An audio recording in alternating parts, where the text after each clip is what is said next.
Hey guys, so here's my first coffee attempt video. What I'm going to do here, test two syrups that I've owned for a while and never tried them in this context, which are DaVinci syrups.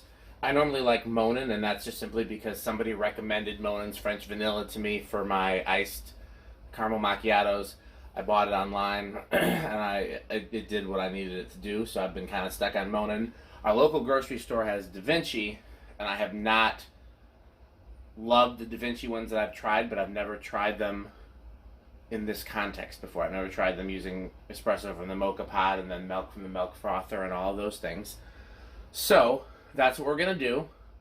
I'm gonna do my best to show this on camera. Again, this is not my area of expertise. This is a learning experience for me.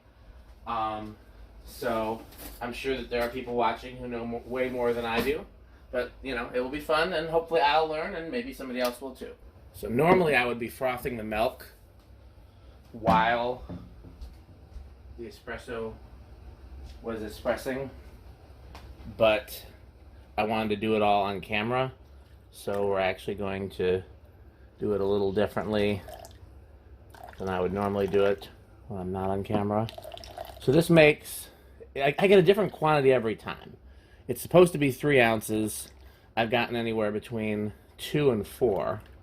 But since the Nespresso pods are slightly less than 1.5 ounces, if this is theoretically 3, then splitting it between 2 cups should be about the same as the Espresso pods, which is comparable. And those are designed for 4 ounces of frothed milk. So I put these lids on upside down to kind of trap the heat in. Let's move those out of the way. Here's the milk frother. So there's, I don't know if you can see, there's a line in there. And you want to fill it up to the bottom line, because if you fill it up to the top line, it's not going to froth. It will just steam the milk, and if you don't remove the spring, which it doesn't appear to say anywhere in the manual. If it does, I missed it. But if you don't remove the spring when you're filling it up to the top line, you end up with leakage. No bueno.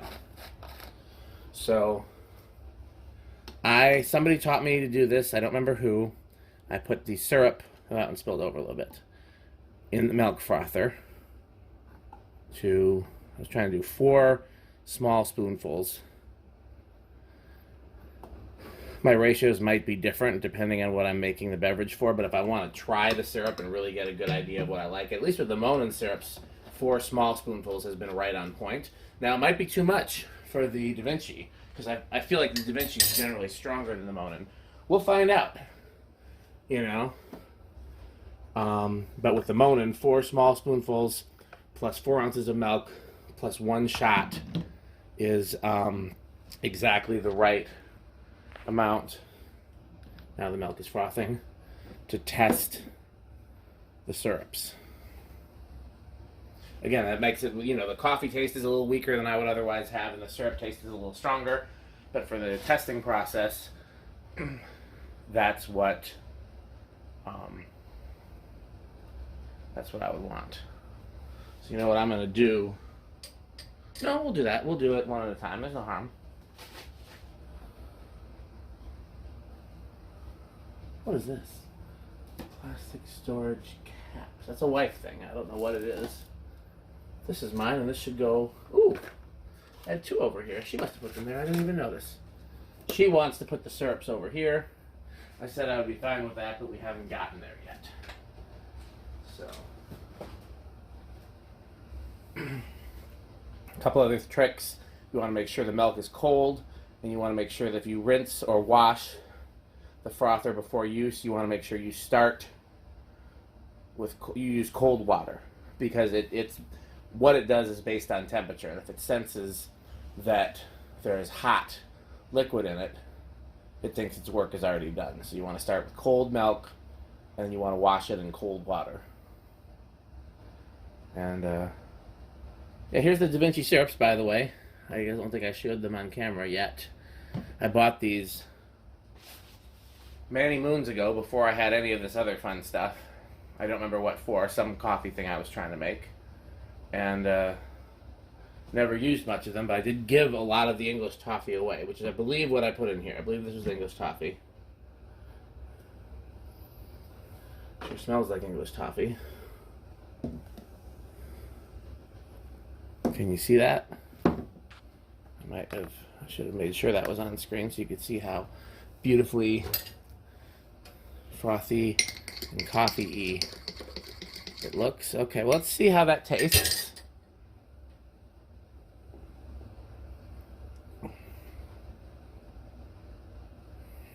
Definitely the DaVinci syrup is stronger than the Monin, and I probably could have done 3 spoonfuls instead of 4.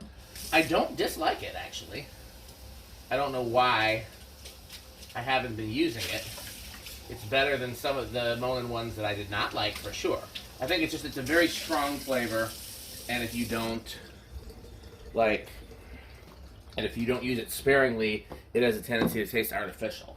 That's kind of my general vibe with the DaVinci syrups, is like their vanilla syrup reminds me of vanilla extract. It's just so strong, and if you overuse it, then it tastes like a chemical.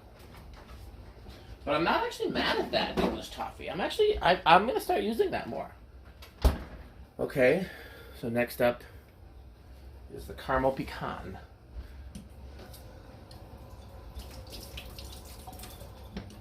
I rinsed out the milk frother. So even though I said I think 3 is better, I'm going to stick with 4 just to keep the test consistent. I think probably through the course of these videos, I'll probably do the same thing.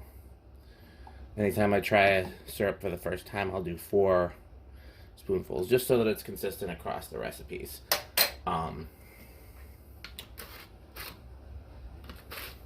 Smells very nutty.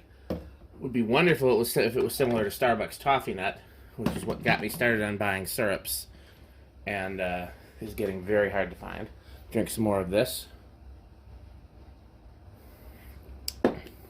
Yeah, I am not at all against that. And ironically, somebody gave me a bottle of it earlier today that I was planning on sharing because I don't use it much. But I will still share it, but I will definitely use it more. Okay? Again, I still think the the Monins are a more subtle flavor, which I like that a little better. I get that the DaVinci's flavor being stronger means you can use less, but if you use less, and you don't use anything else to sweeten it. I know people that swear by DaVinci syrups, and they usually use some other kind of sweetener if they want a sweet drink. One YouTuber that I can't remember who it is, but I watched her videos, swears by making a coffee sweetener out of sweetened condensed milk and whatever the other type of milk is, evaporated milk.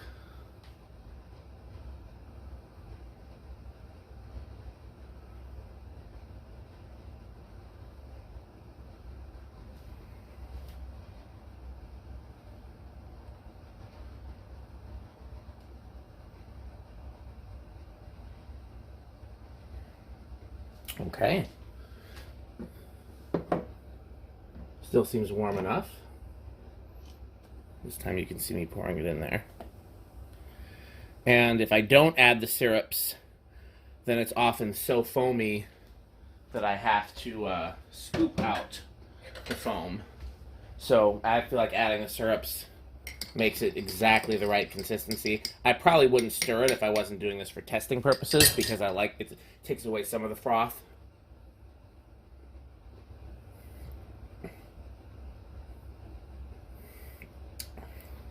Okay.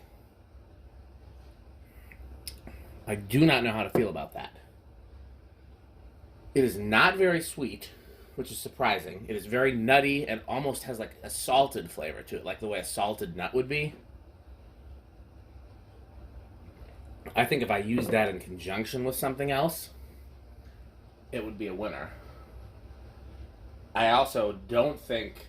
Well, I guess if I used it in conjunction with something else, it'd be 2 spoonfuls of one, 2 spoonfuls of the other. But I wouldn't want, if I was just using that, I wouldn't want to go any lower. Okay, well, I like these a lot better than I did when I tested them in the past with, you know, without using the Moka Pot. Or even the Nespresso. So, you know what? Okay, one last test. What if I were to use those two together? Would I create an amazing... So this would be the equivalent of, you know, using 2 spoonfuls of each. And then you'd have half the size, which would be the, you know, the same size as the other one. And now I've got double size. Now I've got 2 shots, 8 ounces of milk, etc.